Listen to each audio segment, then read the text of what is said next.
আজকে যে রেসিপিটা নিয়ে চলে এসেছি সেটি হলো পাবদা মাছের ঝাল।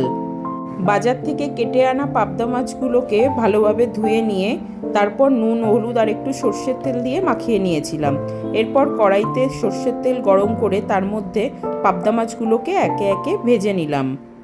মাছগুলো ভাজা হয়ে যাওয়ার পর পেঁয়াজ, টমেটো, লঙ্কা, আদা কেটে নিলাম। তারপর কেটে রাখা টমেটো, এক টুকরো পেঁয়াজ, লঙ্কা, আদা আর কাঁচা জিরে একসাথে বেটে নিলাম।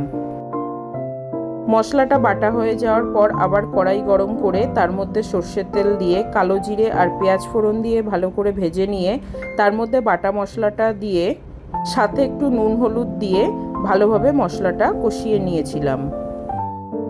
এইবার এই কষানো মশলার মধ্যে জল দিয়ে দিলাম। তারপর 10 মিনিট ভালোভাবে ফুটিয়ে নিলাম।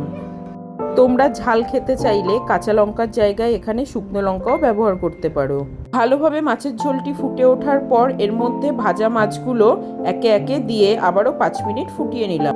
এরপর সবশেষে মাছের ঝোলের মধ্যে গরম মশলা ছড়িয়ে দিয়ে নামিয়ে নিলেই রেডি হয়ে যাবে পাবদা মাছের ঝাল। তোমরাও এই পদ্ধতিতেই খুব তাড়াতাড়ি এই রেসিপিটি বানিয়ে নিতে পারো।